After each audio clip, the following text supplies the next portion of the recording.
If you grew up near the Appalachian Mountains, you already know. Folks don't just make up stories out here, they remember them. I'd love to know, where are you tuning in from and what time is it right now? Drop it in the comments. It's wild how many of us are sitting in the dark, listening to the same story, scattered across different corners of the country. Hit the like button and subscribe. It helps more people find their way into these woods. Whether they should or not, let's start. I was 27 when I signed on as a seasonal hand with the Forest Service, assigned to a remote stretch of land skirting the Virginia-Kentucky border. My role was simple: clear minor storm damage, keep the lesser-used footpaths passable, and report hazards before hunters or hikers stumbled into them. I didn't take the job for the pay or the resume line. It was the quiet I wanted. I'd spent years living in apartments where the walls were paper thin, where the neighbors' arguments and televisions seeped through the plaster. Out here, I imagined silence thick enough to hear my own thoughts without competition. For the first 2 weeks, the work was everything I'd hoped. Damp mornings where fog pooled low in the hollows, long afternoons with nothing but the scrape of my saw and the rhythm of my own breath. But then the district manager, a wiry man named Holt who never removed his ball cap indoors, pulled me aside. He slid a folded, wrinkled sheet of paper across the desk. No GIS overlay, no official printout, just pencil markings on thin topo lines. "Trail 16, he muttered. "Check the shelter. Record any blowdowns. Be quick." I frowned at the paper. 16. I thought the loop ended at 14. Holt didn't look at me. "It's not for visitors. Just an old spur. Don't take it past the shelter. That's all." There was no further explanation. Only that pinched way he rubbed the bill of his cap between thumb and finger, like he was grinding down a thought he didn't want to speak. My gut prickled, but I nodded. The following morning, I loaded my pack with 2 days' rations, a compass, and a flashlight. I told no one. Not my sister back in Lexington, not my roommate who never noticed when I was gone anyway. The truck groaned up a gravel road until the ruts were too deep to push farther, and then I started on foot. The autumn air tasted metallic, leaves already crisped into rust. At first it was routine. The ridge path was laced with rhododendron tunnels, their waxy leaves catching beads of dew. The forest floor smelled of pine and stone, and chickadees hopped noisily between branches, as if I were their morning entertainment. By the time I reached mile 3, I'd convinced myself Holt had exaggerated. That was when I spotted the sign. A slab of cedar half submerged in weeds, its surface hacked with crude letters. Widow's mouth, no arrow. No mile marker, just those 2 words paint long flaked away so the grooves looked like old scars. I laughed nervously under my breath, took a quick picture with my phone, and told myself it was probably the work of pranksters. Still, the back of my neck stayed tight as I walked on. The shelter appeared half an hour later. A miserable thing of sagging beams and a roof patched with rusted tin. A fire ring collapsed in on itself, its stones smeared green with moss. Holt's voice came back to me. "Don't take it past the shelter." But the map in my pocket tugged at my pride. I wasn't about to turn back just because some supervisor whispered superstitions. The trees began to change almost immediately. The spruce gave way to stands of ash and birch, though these weren't like the white-skinned paper birch I knew. Their bark was dull gray, streaked like diseased flesh, their limbs bare though autumn hadn't yet stripped the rest of the forest. Wind died until the world was so still I could hear the rasp of my own sleeve against my pack straps.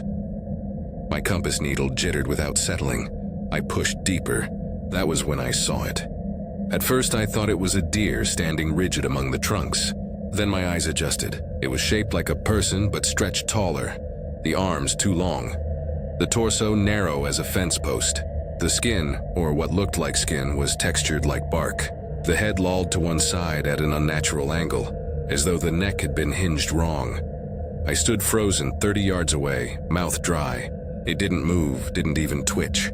The longer I stared, the less it felt like it was watching me, and the more it felt like it was waiting. For what, I didn't want to know. I eased backward until branches swallowed the figure from view. Then I turned and nearly jogged the half-mile back to the shelter. The tin roof clattered softly in the breeze like a warning chime. I didn't sleep much that night. Every time I shut my eyes, I heard snapping twigs somewhere beyond the firelight. Once a weight brushed against the side of my tent, a smooth, gliding drag of something testing the fabric. I didn't breathe until dawn diluted the darkness. I packed before the coffee boiled and started back down trail, but within minutes I stumbled to a halt. The ground ahead was patterned with tracks, small, narrow, almost dainty. Not boots, not bare feet either. The arches dipped unnaturally as if carved. They wove back and forth, looping, circling, leading nowhere. I hurried on, heart pounding. Soon I spotted something dangling from a branch overhead. A bundle of cloth knotted tight with string, feathers poking through, a scatter of small bones fastened inside. Strung beneath it, a crude figure bound from twigs and wrapped in coarse black hair. The kind of thing you don't want to study too closely. I snapped a picture with trembling fingers and pressed on. When I reached the sign again, my stomach lurched. The cedar plank had been turned. Now the carved words faced the direction of the shelter, pointing back the way I'd come. By the time I staggered out of the trees and collapsed beside my truck, my shirt clung with sweat though the air was cold. I dialed Holt with shaking hands. He listened in silence, then said only, "Leave the map on my desk. We'll handle it." At the station, he flipped through my photos with the detachment of a man checking weather reports. He didn't flinch at the tall figure in the trees or the fetishes hanging from branches. He slid my report into a manila folder, locked it in a drawer, and muttered, "Trail 16 isn't your concern anymore." I wanted to argue, but his eyes had that flatness that told me it wouldn't matter. 2 weeks later, I found something in my locker. A folded satellite print, colors bruised where the ridges thickened. A red line circled a stretch near the trail, scrawled across the bottom in uneven ink, "Do not enter below the ridge. If the mouth opens, do not respond, no signature." No explanation. I keep that page taped inside my phone case even now. I left the service at the end of the season. Sometimes I still hike, but never near that border. I tell myself it was a trick of exhaustion, shadows twisted by fear. But in the quiet hours of night, when the house is too still, I remember the way the figure stood without moving, as if listening for a signal I couldn't hear. And I remember the sign turned around, pointing me back toward the shelter, as though something wanted me to return. Some warnings aren't advice. They're rules. Some places aren't forgotten because of neglect, but because memory itself refuses to hold them. I haven't set foot on Trail 16 again, and I won't. But sometimes when I dream, I see birches stripped bare, and a mouth in the forest opening wider than sound itself. I was 29 the year this happened, though the memory makes me feel like I was 16 again, reckless, stubborn, and convinced nothing bad could really happen to me. At the time, I'd been bouncing between contract mapping jobs for about 2 years. Companies would pay me to hike out into obscure areas of Appalachia, launch drones, check for topographical shifts, and make sure their mapping software wasn't glitching. It wasn't glamorous, but it paid just enough and gave me the one thing I craved most: solitude. I could go days without speaking to anyone, living on trail mix and coffee, and feel more alive than I ever did around people. This gig had me in the Cumberland Plateau of eastern Kentucky, far enough out that the nearest town, Millstone, barely had a diner and a gas station. Locals didn't bother with friendliness. They'd meet your eyes for a second too long, then look away as if they already decided you weren't worth the trouble. I didn't mind. My only concern was logging enough terrain to finish the assignment early. I figured I'd put in long days, wrap it all up ahead of schedule, and use the extra time for a detour down to Tennessee. The third day, after 6 hours of running the drone across ridgelines, I strapped it back in the case and started toward the service cabin I was using as a base. The sun was still high, the job had gone smooth, and I was already thinking about an early dinner. That's when I noticed it. Just past a patch of downed brush, there was a thin break in the trees, narrow but unmistakably a path. Beaten down leaves, bark rubbed on one side as if something passed through often. My official trail didn't show it on the map, nor did the paper notes from my supervisor. I cut the ATV engine and sat staring at it, chewing my lip. The smart thing would have been to keep driving, but the day felt too easy. and I'd grown cocky from boredom. 10 minutes, I muttered. I'll just see where it goes. I left the ATV, carrying only my water bottle and the drone case. No pack, no first aid kit, no flare. At first it was nothing but ordinary woods. Then I noticed the silence. It wasn't the usual hush of a deep forest where birdsong thins out. This was different. A smothering absence. No cicadas. No rustle of leaves. Not even the distant hum of wind. It was like I'd stepped into a pocket where sound had been drained away. I forced myself forward, pretending it was my imagination, until I spotted the first marker. A skull hung from a branch at eye level. Not deer, too small. Probably a fox or coyote. The jawbone was missing, and the top was threaded with twine so old it looked like weeds. Across the bone, black streaks stained the surface, flaking in places like dried tar. For a moment I stood frozen, heart thumping, until instinct told me to speak. "I'm just surveying," I said aloud, my voice too loud in the empty air. "Not here for trouble." The woods didn't answer. But a second later, something landed at my feet with a dull clack. Another skull.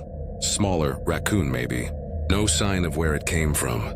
No rustle above me, no movement in the branches. Just silence and bone at my boots. That was when I realized the trail had forked. I could have sworn it was a straight shot when I entered. Now 2 choices stretched ahead.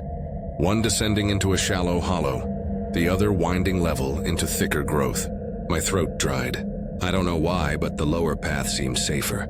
More like a real trail. So I went down. My phone froze almost immediately. First the GPS, then the screen itself. As if something had drained the battery, though it still glowed full.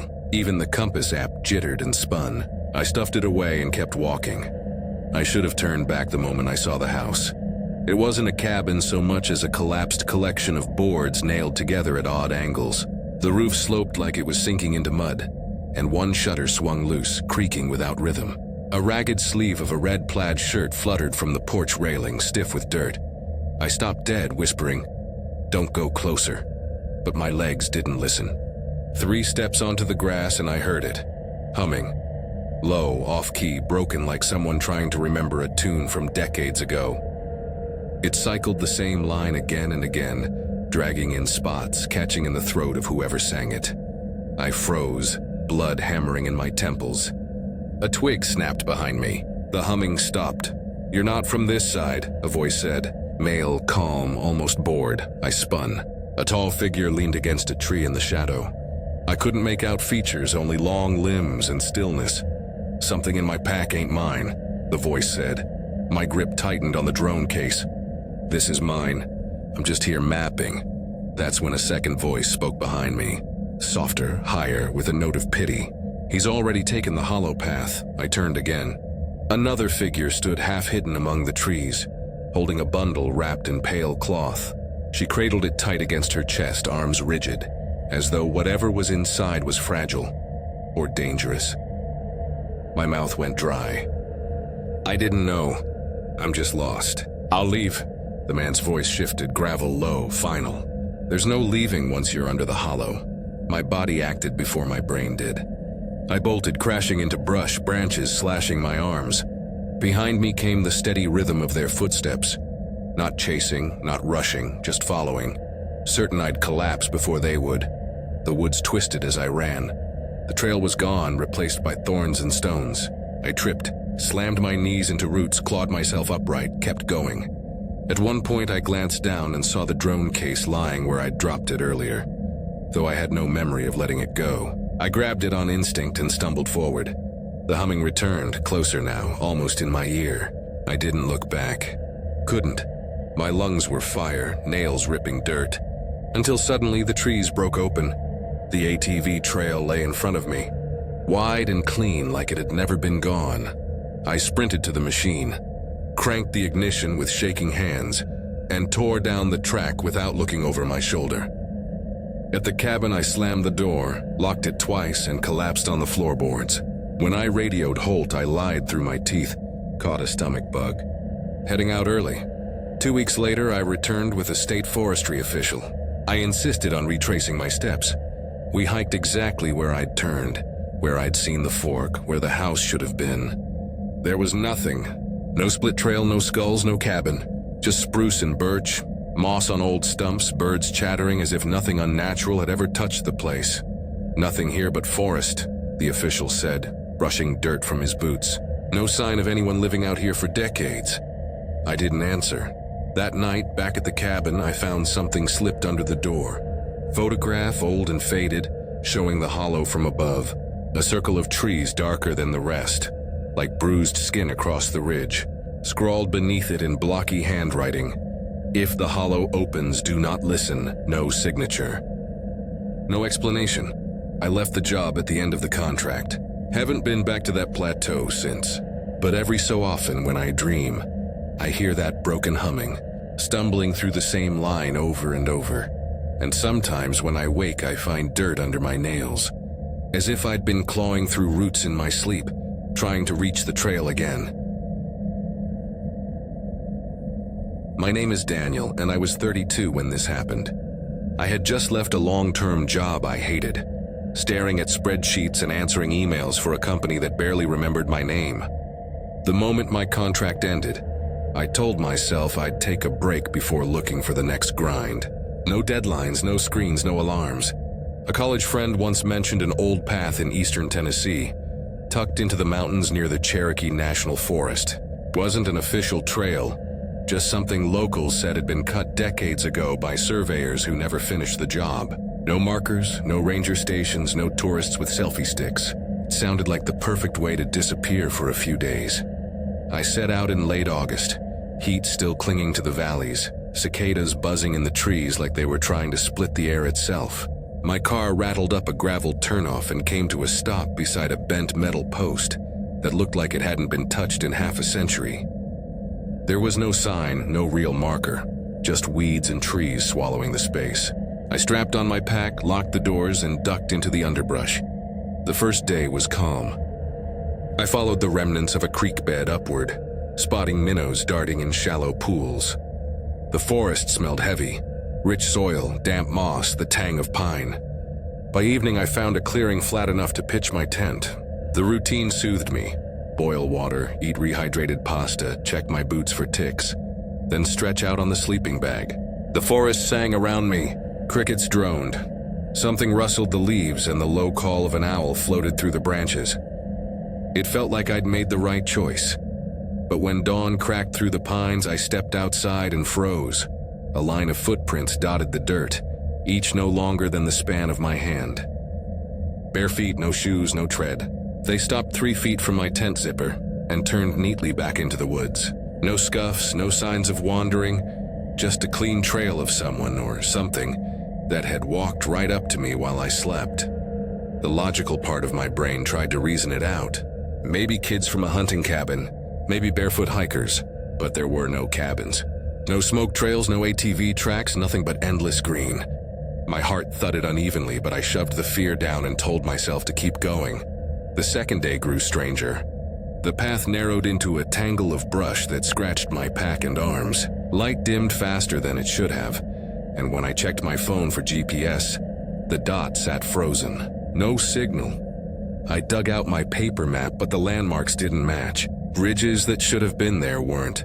Streams marked in blue had dried to nothing. It was as if I was walking across a different landscape entirely. By nightfall, I didn't bother with a fire. I didn't want to draw attention to myself. I lay in my tent with my knife gripped tight, heart hammering with every shift of shadow. At exactly 3:13 a.m., a knock sounded. Not a branch breaking, not an animal. It was the sound of knuckles rapping on wood, one sharp, deliberate strike. I held my breath, paralyzed. Then it came again, closer. 3 minutes, maybe more, passed in dead silence. I unzipped the flap just enough to see the trees glowing faint in the moonlight. Nothing moved. Nothing stirred. Yet the air felt unnatural, like the entire forest was waiting for me to respond. When dawn came, I discovered something new beside my tent. A pile of 5 smooth stones stacked neatly on top of each other. On the highest one, a black smudge perfectly shaped like a fingerprint glistened as if it were pressed there seconds ago. I didn't touch it. I couldn't. That day I hiked until sweat soaked through my shirt, my legs trembling with exhaustion. I kept moving, desperate to outrun whatever was behind me. Around mid-afternoon, I stopped dead in front of a tree scarred with carvings. Circles and triangles gouged into the bark, lines like spider legs radiating outward, and a shape that looked like an hourglass with a slash through its middle. The grooves were too deep, too purposeful to be the work of bored teenagers. By nightfall, I made camp between two mossy boulders. I forced myself to eat, but every chew tasted like chalk. That's when the whistling started. It wasn't wind or bird song. It was deliberate. One long note, high and shrill, followed by a lower one that dragged like a groan. Then silence. Then another pair, closer this time. The sound circled me, switching sides, left, right, like two people passing a signal back and forth. I counted 11 pairs before it cut off, leaving the silence heavier than before. I lay stiff in my sleeping bag, knife on my chest. That's when something scraped across the outside of the tent. A slow drag, like fingernails or bone against fabric, sliding from one end to the other. I thought my heart would burst. At sunrise, I found a rabbit strung up from a branch above my camp. Its insides were gone. The fur rubbed raw as though smeared by hands smaller than mine. Its blackened paws were bound with twine, swaying gently in the morning air. I turned away and nearly vomited. I didn't think about direction anymore. I just walked east, following the sun. I stumbled downhill for hours until, through the blur of trees, I spotted a cabin. It leaned crooked on its foundation, the wood green with moss. The windows were cloudy, almost opaque, but unbroken. I pushed open the door, which groaned on its hinges. Inside, one cot, a cast iron stove, and a crate with firewood stacked neatly. No tools, no dishes, no sign anyone had lived here in years. I should have left, but exhaustion pinned me down. I locked the door, lit the stove, and huddled in the corner with my knife. I must have dozed because I woke with a start to 3 knocks on the wall behind me. Slow, rhythmic. I froze. Then 3 more sounded from the opposite wall, same measured tempo. I stayed motionless until the faintest light crept around the window edges. When the forest outside turned from black to gray, I ran. I left the stove, my pack, even my food. I grabbed only my knife and water bottle and sprinted down a drainage ditch that sloped sharply away. Hours later, scratched, bleeding, and half mad with thirst, I stumbled onto gravel. A strip of stone stretched between rows of trees like an unfinished road. I collapsed, chest heaving. After what felt like forever, the rumble of a truck grew behind me. A red pickup slowed. The driver rolled his window down and studied me with wary eyes. "You look like hell," he said. "You lost?" I nodded, words caught in my throat. He opened the door and let me climb into the bed of the truck. I rode in silence, dust in my teeth, until we reached a highway station with a payphone. I called my sister and begged her to come get me. I never went back for my pack. I never reported what happened. But sometimes when I wake in the night, I swear I can hear it again. Those paired whistles trading across the dark. Once, just once, I found 5 stones stacked neatly on the hood of my car. My name is Evan. I drove into the Unnerving Mountains along the Tennessee-North Carolina line. I had just broken off a long engagement, and like most people who don't know what to do with themselves, I clung to whatever fragments of connection I still had. For me, that meant my older cousin Jonah. We hadn't spoken in over a year. The last time, he'd been living in Asheville, bouncing from construction gigs to night shifts at a gas station, never sticking anywhere longer than a season. Then he vanished. Not in the missing person sense, just dropped offline. No calls, no messages, no social media, until one Wednesday afternoon when my phone lit up with his name. "Evan," he said, his voice cracked like a radio with static. "I need you to come down to Roan Mountain. Bring the truck," that was all. No explanation, no small talk. He hung up before I could ask questions. I should have ignored it. I should have assumed it was another one of Jonah's restless schemes. But there was something in his tone, a tightness, a swallowed panic that hooked me. I found the old text he'd once sent me with directions to his cabin and loaded up the truck before sunrise. The closer I drove, the stranger it felt.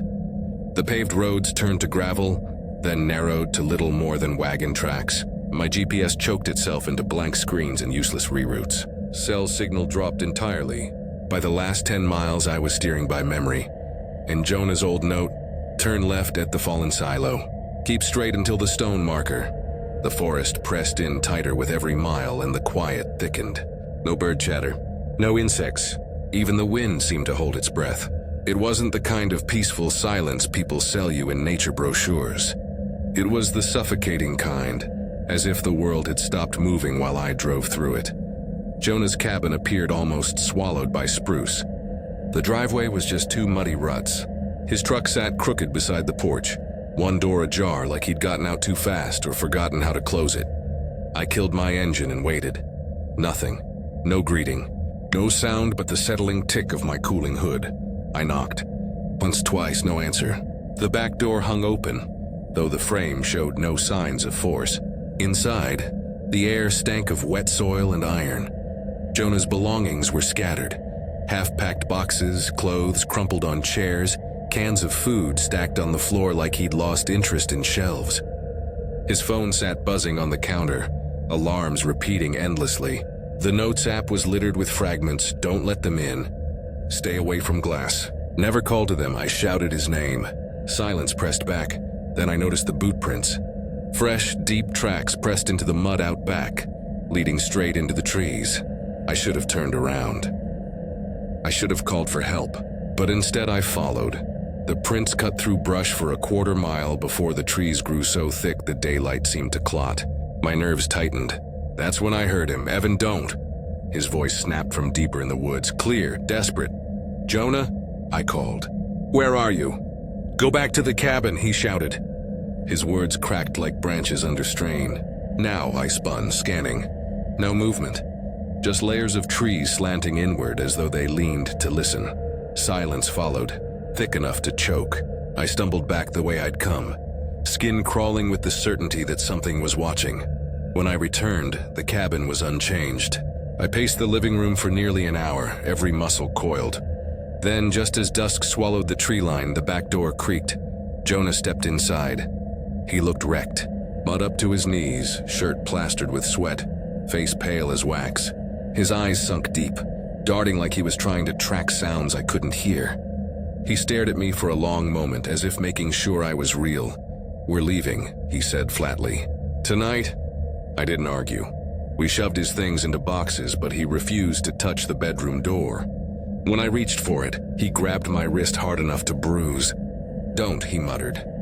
It watches from there. I didn't ask what. By the time the truck was loaded, the sun had bled down to the ridges. Jonah paced, eyes flicking toward the windows like he expected them to shatter inward. His lips moved, whispering something under his breath I couldn't catch.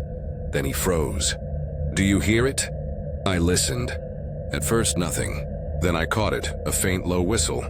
2 notes drawn out repeated. It carried through the trees, deliberate as a signal. Another whistle answered higher, further off. Jonah's shoulders hunched. They're closer, I swallowed. Who? He didn't answer, and then I saw it. A shape shifted from behind a spruce trunk. For a heartbeat, I thought it was a man, but it stretched wrong. Too tall, its back curved like it couldn't straighten. Arms too long, dangling past its knees. The head cocked in a slow, unnatural tilt. It slid back behind the tree, but the impression of it burned in my vision like an afterimage. I couldn't speak. Couldn't move. Jonah didn't wait. He hurled the last box into the truck bed, dove into the back seat, and curled up with his arms over his face. I slammed the door, cranked the ignition, and tore down the muddy track. For 3 miles, I kept glancing in the rear view. It wasn't on the road. It was above, leaping from treetop to treetop, keeping pace without effort. Limbs swinging in arcs, the trees bowing but never breaking. Silent. Watching. I didn't tell Jonah. I don't know if he already knew.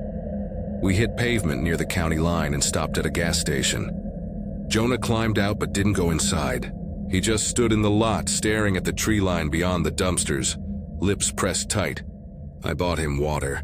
He took it without blinking, eyes never leaving the forest. That night I drove him to his brother's place in Johnson City. He brought nothing from the cabin, not the boxes, not even his boots, just the damp clothes clinging to his body. Weeks later, I tried to bring it up. What was in those woods, Jonah? He looked at me like I'd spoken a dangerous word. His voice was low, final. They don't like it when you look back. We never spoke of it again. He left Tennessee 6 months later. I don't know where.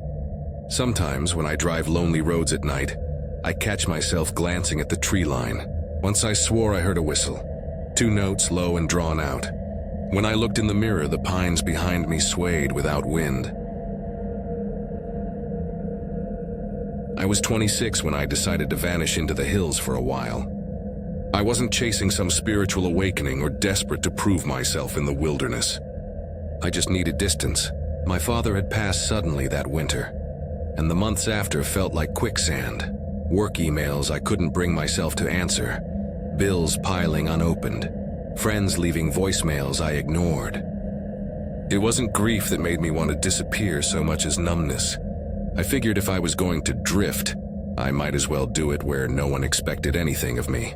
I picked a stretch of the Bald Mountains on the Tennessee side, not as traveled as the Blue Ridge farther east, not as manicured as the Smokies. It looked perfect on a map, long ridge lines, cold streams, and enough forgotten side paths to make it feel like I was carving my own way. I drove out on a muggy April morning, parked at a gravel pull-off, and hoisted the pack I'd over-prepared and overspent on. Titanium stove, ultralight tarp, more freeze-dried meals than I'd ever eat. It didn't matter. I was buying silence. The first day went like a brochure. Trail clear, birds busy overhead, my boots crunching steady along the dirt. I passed one older couple heading out and forced a smile before the relief of being alone washed over me again. I camped by a stream, filtered 2 liters, boiled water for noodles, and listened to the woods cycle through their evening symphony. Crickets, barred owls, even the occasional splash of something hunting in the creek. It was noisy in the way I wanted, alive but not demanding. The next morning, though, I noticed something I couldn't file under normal. Prints in the soft earth near my tarp. Not boots, not even shoes, bare feet. Small, delicate, perfectly formed, no wider than the span of my palm. They came out of the tree line, approached to within a few feet of where I'd been sleeping, then vanished back the way they came. No scuffs, no wandering, just a straight approach and retreat. I crouched there, staring until my ears rang. The shapes were too sharp to be animal, too deliberate. I told myself it had to be kids from some hidden homestead nearby, though I'd seen no chimneys, no ATV tracks, nothing. My chest beat unevenly as I packed, but I convinced myself not to overreact. By midday, I veered onto a side trail that wasn't on the official map. Just a faint dotted line on the GPS marked Old Spring. I was low on water, so I figured it would save me a few miles. The descent was brutal, steep enough to make my knees grind, but at the bottom I found the spring, or what used to be one, barely a trickle. The water pooled in a still basin, too clear, like glass trying too hard to look harmless. I crouched to filter and heard it. "Help me." The voice was male, low, flat, not shouted, not panicked, just spoken like a simple statement of fact right at my ear. I snapped my head around so fast my neck popped. No one. Brush unmoving, rocks unchanged. My pulse rocketed. Then again, the same words. "Help me." No urgency, no fear. As if it had repeated itself not out of need, but habit. I stood so fast I spilled half the water. My hands shook. My throat was dry, but I couldn't force myself to crouch again. "Who's there?" I called before I realized how stupid it was. No answer. Only the faint stir of wind brushing leaves. I clipped my bottles, stuffed my filter back into the pack with clumsy fingers, and forced myself uphill. Every 20 steps I turned in a full circle, scanning for movement. I saw nothing, yet the silence pressed heavy, as if words lingered just under the sound of the breeze. That night I set my tarp in the middle of a bald patch of ground with no cover close by. I wanted sight lines, nothing creeping in from the brush. I didn't cook. I didn't write in my journal. I just sat with my knife unsheathed, waiting. Nothing happened, but when I tried to jot the words down in my notebook, I couldn't. My hand stalled after half a sentence, like writing them would give them weight they hadn't yet earned. I closed the journal and stuffed it deep in the pack. 2 nights later, high on a ridge with sky stretching clear, I woke at 2 in the morning without reason. My eyes just opened. The tarp was low to the ground, my body cocooned in nylon and shadows. Crunch, footsteps. Slow, steady, deliberate, approaching from behind my head. I held my breath, lungs burning. The steps stopped just outside. Then inches from my ear, a whisper. Colin. It wasn't my imagination. It wasn't my name carried on the wind.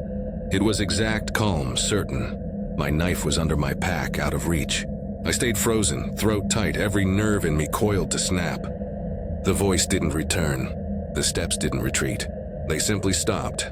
Time turned viscous, each second stretching until my chest ached.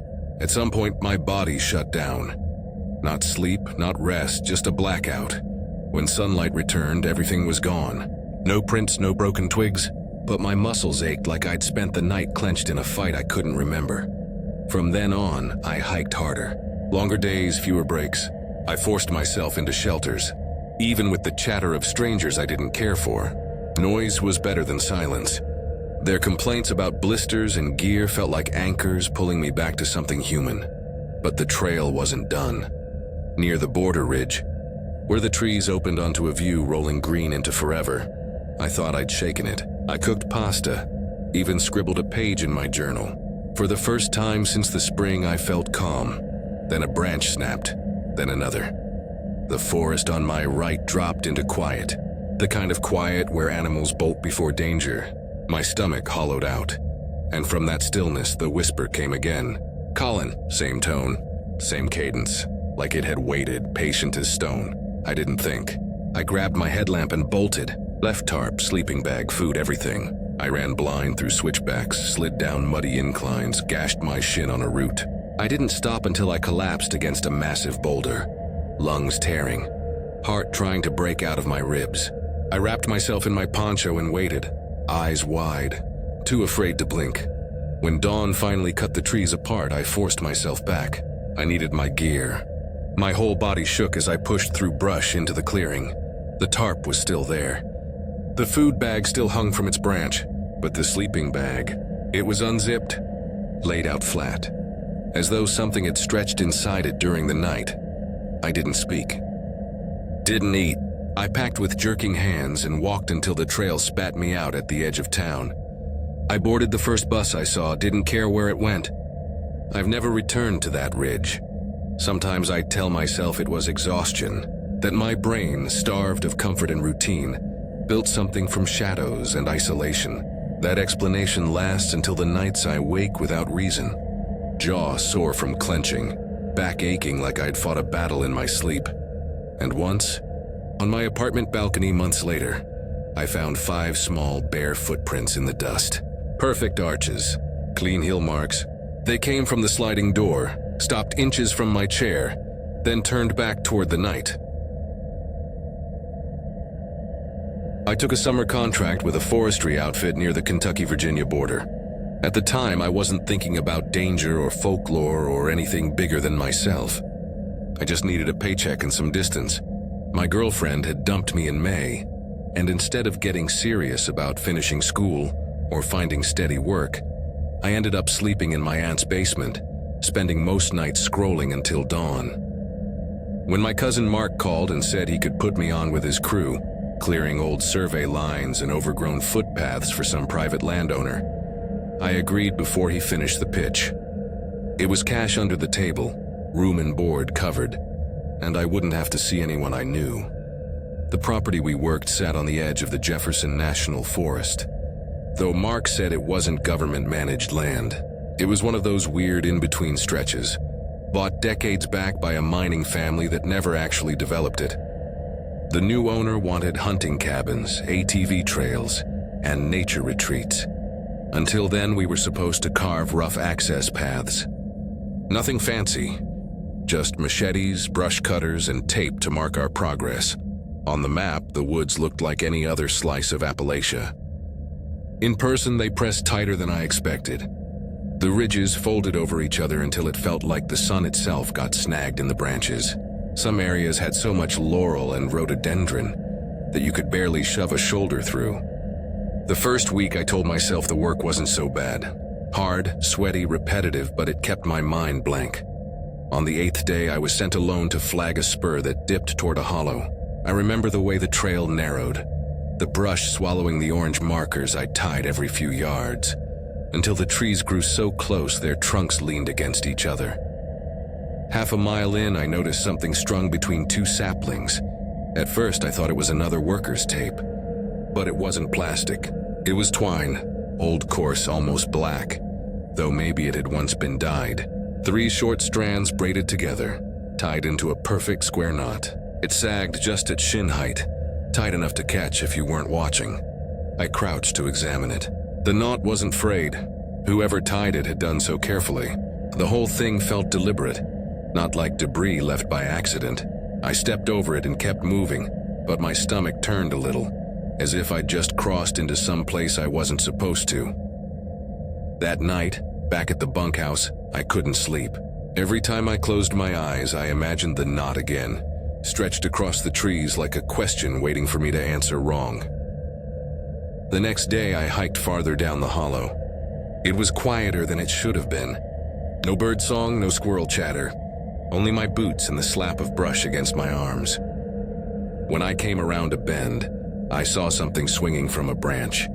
It was a bundle of cloth bound tight with the same coarse twine. From a distance, it might have looked like trash, but the longer I studied it, the less accidental it seemed. The fabric was old, brown with dirt and weather, but tucked into its folds was something pale, a sliver of bone. I didn't touch it. I didn't even walk beneath it. I cut wide around and forced myself uphill until my legs burned. By the time I reached the ridge, every marker I'd hung that morning had vanished. Gone. Not cut, not dropped, just gone. That night I stayed awake listening. Around midnight, I heard a dragging sound outside the bunkhouse wall. Long, steady strokes like someone pulling a stick across the boards. Back and forth, I clutched the flashlight but didn't move until dawn. When I stepped outside, the dirt below the wall was smooth, as though something heavy had pressed across it again and again. I told Mark I wanted reassigned to a different section, but he just laughed. "You'll be fine. Just don't wander past the holler. Old-timers used to say that place holds on to things." I asked what that meant. He shrugged. Never asked. A day later, my brush cutter died mid-swing. I checked the fuel, the plug, even swapped parts from another unit. Nothing, dead weight. So I took only my machete and worked by hand, moving slower, nerves frayed. By mid-afternoon, I heard something that made me stop. My name, not shouted, not whispered, just said flat and steady from somewhere behind me. "Colin." I spun, machete lifted, heart hammering. The trees were still. Then again, same tone, same cadence, like someone repeating a word they didn't understand. I backed away, step by step, until the brush gave way to a slope. I half ran, half slid down until I reached camp. I didn't tell Mark. I didn't want the look he'd give me. 2 nights later, I woke to find the bunkhouse door standing wide open. I knew I'd bolted it. On the ground outside, pressed into the mud, were prints. Bare feet, small, clean, each toe distinct. They walked straight up to the threshold, then turned back toward the trees. I started sleeping with my boots on. The job should have ended after 2 weeks, but the landowner wanted more progress. We pushed deeper, the hollows folding tighter, the ridges steeper. That's when I saw the cabin. It wasn't on any map. No trail led to it. Just a slanted structure squatting in a clearing. Roof sagging, boards black with rot. I should have left, but something pulled me closer. I stepped onto the porch. The wood groaned like it hadn't felt weight in years. Through the grimy window, I saw nothing but a cot and a stove. But on the wall above the cot, smeared in something dark, were symbols. Circles split by lines, figures like sideways hourglasses, all scrawled in shaky strokes. I turned to leave and froze. Someone stood at the tree line. At first I thought it was Mark, come to drag me back, but the figure was too tall. Its spine hunched forward, arms dangling long enough to sway against its knees. Its head tilted sideways as though the weight of it strained the neck. I lifted my flashlight. The beam caught its face. Mud streaked across skin too pale, eyes reflecting no light at all. I stumbled backward off the porch, light shaking in my hand. The figure didn't advance. It didn't retreat. It just watched, tilting its head as if to listen better. I bolted. Branches tore my arms, roots bruised my shins. Behind me, the woods shifted. Not chasing, keeping pace. Whenever I slowed, I heard it.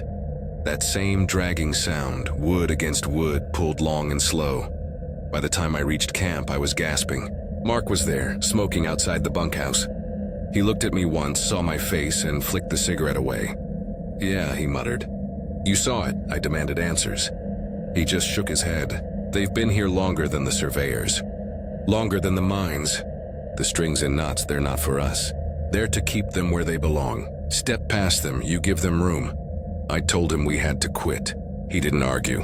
He just said, "Then leave tonight. Don't look back." I walked away before sunset, pack half filled, legs trembling. I hiked until the woods thinned, and the road gleamed pale through the trees. I slept in a ditch that night and caught a ride out at dawn. 2 weeks later, Mark showed up at my aunt's place with an envelope thick with cash. He didn't come inside, just handed it over and said, "Don't ask questions. Don't go back, I haven't. But sometimes when I lie awake in my apartment, I hear it again, the steady scrape across wood, back and forth like someone dragging a stick across my walls. And I wonder if leaving the knot behind really mattered, or if once you've stepped over, they're already inside with you." My name is Matt, and I was 27 when I tried to run away from the noise of my life by disappearing into the mountains. I wasn't a survivalist, not some tough guy chasing adrenaline. I was just tired. Tired of phone calls I didn't want to answer. Tired of coworkers sending emails at midnight. Tired of lying awake in my one-bedroom apartment staring at the ceiling, while the city outside never shut up. A friend once told me that if you walked deep enough into the Unnerving Mountains, the silence felt almost holy. That stuck with me. I told my family I was going to a retreat, left my phone in the glove box of my truck, and drove 4 hours until I reached a ranger kiosk barely bigger than a shed. The map tacked to the wall was sun-bleached and curling at the corners. I copied a rough loop with my pen, scrawled a fake route in the sign-in book, and stepped into the trees. The first 2 nights passed quietly enough. I camped by a dry creek bed the first evening, then moved onto a ridge with a half-decent view. My gear was good, my food simple, and my mind finally stopped racing. The woods at night weren't quiet in the absolute sense, but it was a noise I could live with. Wind scratching the pines, owls calling, insects whirring. It was almost enough to believe I'd bought myself some peace. By the 3rd night, the peace fractured. I was sitting inside my tent studying the map by headlamp when I heard the first steps. Crunch, pause, crunch. Leaves under something heavy. Not a deer bounding or a raccoon scurrying, measured, deliberate. I killed the light, sat stone still. The steps stopped about 50 feet away. The silence after was worse than the noise. I unzipped the flap just enough to peer out. Darkness.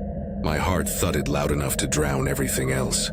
No lantern glow, no flashlight, no eye shine from an animal. Whoever or whatever was out there didn't want to be seen. I zipped the flap, slid my knife free, and lay there with every nerve taut. At some point in the night, I swore I heard whispering. Low, breathy, like words spoken underwater. I told myself it was wind tricking the branches, but I never closed my eyes. Morning came clear and sharp. I circled the camp before leaving. No boot prints, no broken branches, nothing disturbed except one detail. On a stump near my tent sat 3 flat stones stacked neatly in a column. They were pale as bone, perfectly balanced. I was sure they hadn't been there the evening before. I knocked them down with my boot, more from instinct than reason, and forced myself back onto the trail. Later that day, I came across an old hunting platform nailed into a poplar. Curiosity won over caution, and I climbed the creaking ladder. The little box up top was nearly empty, except for a strip of canvas tacked to the wall. Burned deep into the fabric was a single word. Arden, all caps. No initials, no dates, no drawings. Just that word, dark and scorched into the cloth.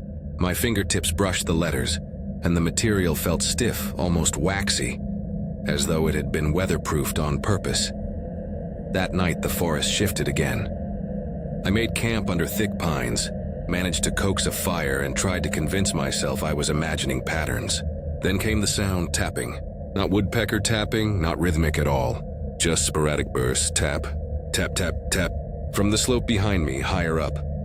I smothered the fire with dirt, gripped my knife, and crouched behind a boulder slick with rain. The tapping faded, Then a shadow moved sideways between two trees. Tall, narrow, too tall for a person, it glided more than it stepped, then dissolved into the black. I didn't sleep. I pressed my spine to the rock and watched the slope until dawn peeled gray across the needles. The following day, I hobbled downhill, moving fast, trying to outrun whatever game was unfolding. Birds sang again, but underneath it I caught faint crunches that matched my pace. Every time I turned, nothing. By mid-afternoon, I found something dangling from a branch. My breath locked. It was my flannel shirt, the one I'd washed and left to dry days earlier on a rock. Now it hung clean and folded, sleeves knotted together, looped neatly over a limb at eye level. As if someone had laundered it and offered it back. My stomach turned over. I didn't scream. I just ran. I don't remember how far. I twisted my ankle at one point, half fell, limped, kept going. I expected the tapping again or whispers. Nothing came. And somehow that was worse. When I saw the roof of my truck glinting through the trees, I nearly collapsed. The Ranger kiosk was locked, windows dark. I didn't care. I threw my pack in the bed, slammed the cab door, and sped until gravel turned to blacktop. Back in town, I couldn't stop thinking about the name burned into that strip of cloth. Arden. It burrowed in my head. So I searched. Online forums, backwoods hiking threads, places where people swap strange stories. I found fragments. Someone had posted a carving from a tree in Western Virginia. Same word, Arden, scratched deep into bark. Another claimed they'd woken to the sound of tapping outside their tent and found stones stacked in the morning. A woman said her backpack, lost one day, returned the next.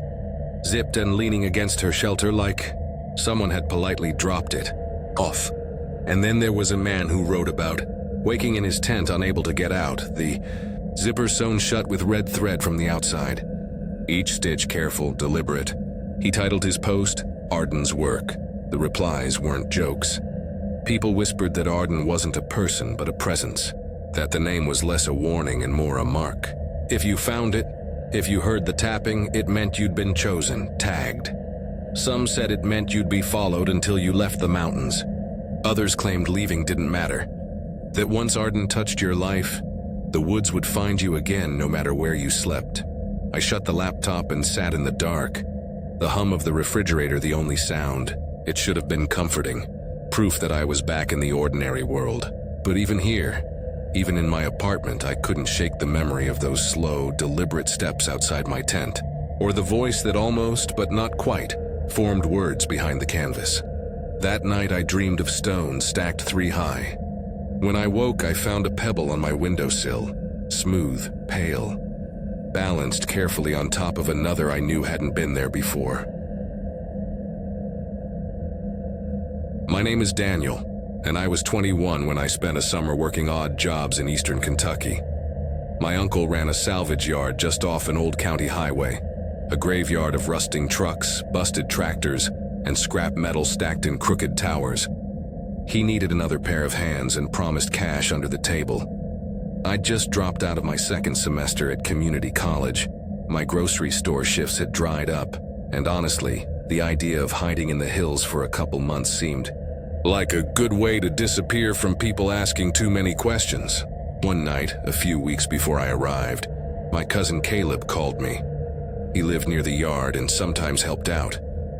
His voice over the phone was flat, different from his usual jokey tone. He asked me if I'd ever heard of the old trail behind Hunter's Bluff. I told him no. He said, "Don't worry, you'll see. You'll know what I mean when you do." I thought he was messing with me. He liked winding me up with stories about feral people or Appalachian witches, the kind of half-truths people in small towns grow up hearing. The first week at the salvage yard was just dirty work, pulling copper wiring, moving scrap, cataloging parts. By Saturday, Caleb asked if I wanted to walk out behind the bluff. "Not far," he said. "Couple hours round trip. There's something you should see." I didn't ask what. I didn't want to sound nervous, though I was. He grabbed a flashlight and 2 bottles of water, shoved a folded pocket knife into his back pocket, and we cut through the brush behind the yard until we found what he called a trail. It wasn't a trail. It was more like a hollow cut into the earth, a thin corridor where the dirt was worn down and tree roots formed steps. The woods swallowed us fast, branches knitting above until the daylight dimmed to a gray-green twilight. After 15 minutes, I realized the forest had gone quiet. Not the ordinary kind of quiet, but suffocating. No bird calls, no insect hum. Even our footfalls felt muted. The air carried a faint tang, metallic and sharp like wet pennies. I opened my mouth to ask Caleb if he smelled it, but he just kept walking, eyes fixed on the path. Eventually, the trail dipped into a shallow basin. At the center sat a round wooden structure, no taller than my chest, capped with a thick lid strapped down by chains. It looked like an old well that had been boarded over. The wood was splintered and gray, but the chain glinted like it had been replaced recently. Every inch of the boards was carved with markings. They weren't names or dates like you'd expect from bored kids. These were figures with broken limbs, circles sliced through with lines, jagged letters that didn't belong to any alphabet I knew.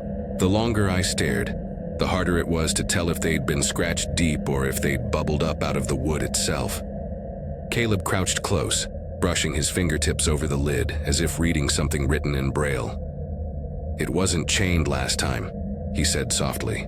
I opened my mouth to ask him what he meant, but that's when we heard it. 3 knocks, slow, hollow, from inside the structure. We froze, neither of us daring to breathe. The knocks came again, deliberate, patient. Then came a sharp clink. One of the chain links had slipped loose on its own. The padlock dangled open. I pointed, throat too tight to speak. Caleb's face drained pale.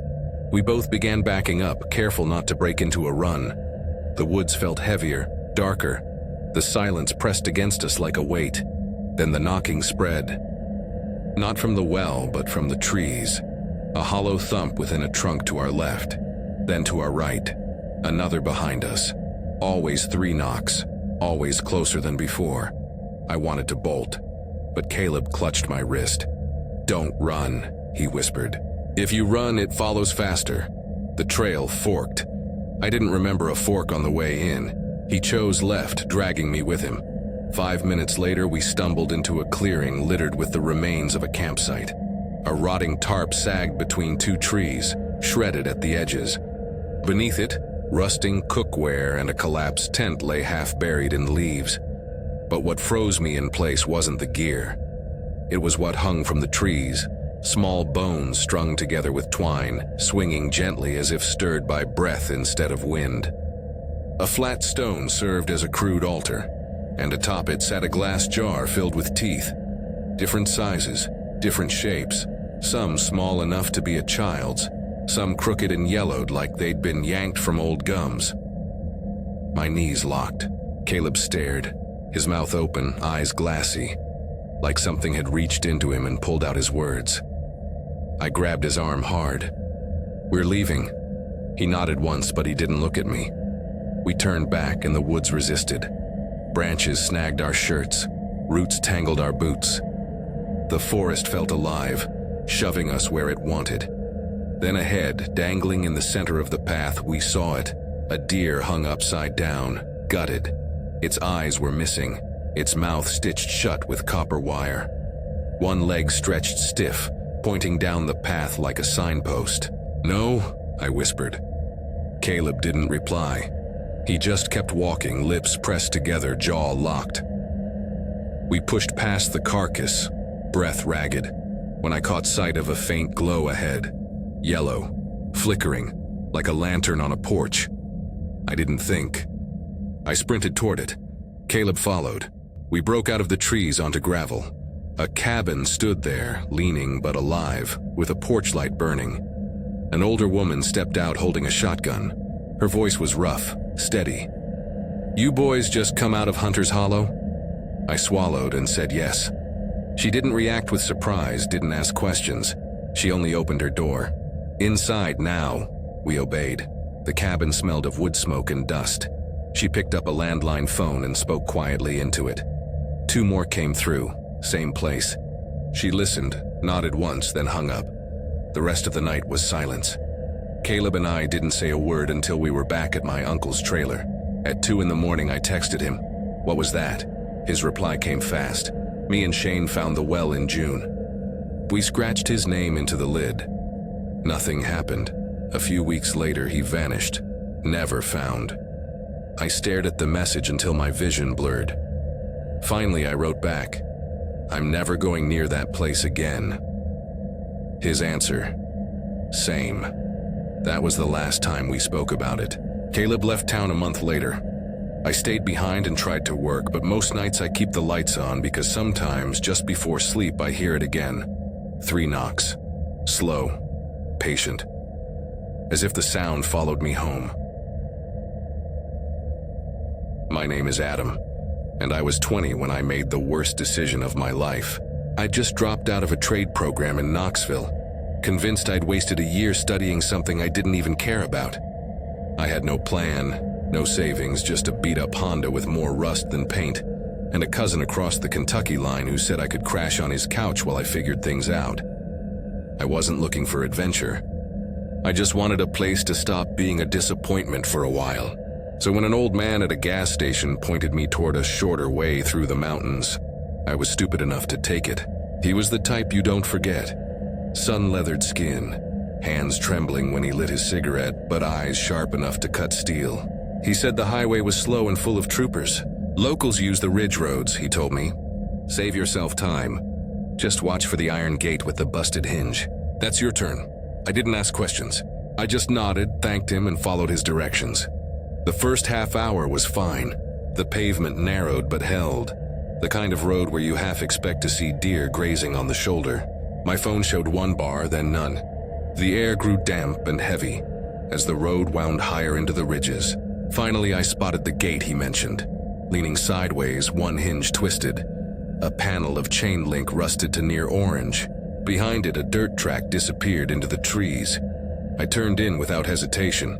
At first, the track felt passable, firm under my tires. Then the gravel thinned, turning to hard-packed clay and ruts. Branches arched low enough to scrape my roof like fingernails dragging across metal. Dust plumed in my mirrors until the trees swallowed even that. I should have turned back. I didn't. 5 miles in, I passed a warped wooden sign nailed to a sycamore. The letters were nearly gone, but I could still read them. Ashford Hollow. The name stuck in my throat. I'd heard of it somewhere before, maybe in one of those cheap local ghost story books I used to thumb through in high school. Something about a flood or a landslide, I thought. A town lost decades ago. But if it was lost, why was the sign still here? I slowed. That's when I noticed her. She stood about 30 feet into the timber, half shrouded in shadow. A young woman, barefoot, in a long white dress stained at the hem. Her hair was braided tied with a strip of cloth. She didn't move, didn't raise her arms, just tilted her head slightly like she was listening. My window was cracked, the air stale in my car. I called out, "Ma'am, are you okay?" She didn't answer. I blinked and then I saw him. A man stood just behind her shoulder, so close it was strange I hadn't noticed immediately. His clothes were old. Suspenders over a gray shirt, pants rolled at the ankle. One hand rested on her shoulder. His face was wrong somehow, slack and blank, not curious, not angry, just watching. I eased my foot from the brake and rolled forward. Neither of them moved. The trees swallowed them behind me. For the next 20 minutes, the woods pressed in tighter. The air turned damp, sweet in a sickly way, like flowers rotting in a vase. When the trees broke, I found myself staring at the remains of a settlement. A dozen cabins slumped along the hillside. Roofs caved, windows boarded, chimneys cracked and blackened. The only building that still stood straight was a clapboard shack with a sign dangling above the porch. Ashford Hollow Mercantile. The paint peeled in curls like dead skin. I pulled over and left the engine running. The ground under my boots felt spongy, like walking on soaked carpet. I stepped onto the mercantile porch. The door hung loose, one hinge screaming when I nudged it open. Inside, the air was rank, mildew, wet wood, and something sharper, metallic. My flashlight beam caught shelves collapsed under their own weight. Glass jars shattered. A ledger half melted into the counter. Then I heard it, a slow dragging sound across the floorboards. Too heavy for a rat, too deliberate for the wind. I spun the beam toward the noise. The back wall swallowed the light, but the sound didn't stop. It crept closer, boards creaking one after another as though something shuffled just beyond sight. I backed out, boots slipping on the porch. By the time I reached my car, he was there. The man from the woods stood in the mercantile doorway, hands at his sides, eyes locked on me. He hadn't walked. He was simply there, and then she was too, just behind him, face tilted, braid swinging like she'd stepped out of a photograph. I slammed into my car, locked the doors, and fumbled with the ignition. My key slipped twice before the engine caught. I floored it. The road didn't look the same. Where it had been wide enough for my car before, now the trees leaned inward, branches scraping the roof and sides, narrowing into a tunnel. My headlights caught movement ahead. A figure crawling on all fours across the track. I braked hard. At first I thought it was a man, but his limbs bent wrong. Elbows twisted, knees splayed outward. His spine arched like something trying to climb out of itself. He dragged his body forward one slow lurch at a time, head sagging low. I lowered my window an inch. "Hey, you need help?" No answer. Then his head snapped up so violently I thought his neck had broken. His eyes were black, solid and gleaming. His jaw unhinged wider than it should, and with a horrible cracking sound, he began to rise. Not stand, rise, limbs unfolding in directions that made no sense, like he was being pulled up by invisible strings. I slammed the gas and swerved around him. The road twisted tighter, clay spitting under my tires. Branches lashed the windshield like whips. My chest locked with every breath, waiting for the next thing to crawl out of the dark. When headlights finally cut through the trees, I almost sobbed. A white Ranger truck sat parked on the shoulder. A man in uniform stood beside it, his flashlight beam steady across the road. He waved me down like he'd been waiting. I rolled the window just enough to hear him. My voice cracked. I think I took a wrong turn. Through Ashford Hollow, there were people. The Ranger's face didn't change. He just looked past me into the trees. "Ain't been folks in Ashford Hollow since the reservoir broke in 1979, he said evenly. "Town's been at the bottom of the valley ever since." My mouth went dry. I just saw he cut me off. "You stick to the main road from now on. You don't stop. You don't look back." He scribbled quick directions on the back of a service slip, handed it through my window, and tapped the roof of my car twice. I drove off without another word. By the time I reached my cousin's couch, dawn was bleeding through the blinds. I didn't sleep. Every time I closed my eyes, I saw the girl's tilted head, the black eyes of the crawling man. A week later, I woke in the middle of the night to a sound at my bedroom window. 3 knocks. Slow. Hollow. Patient.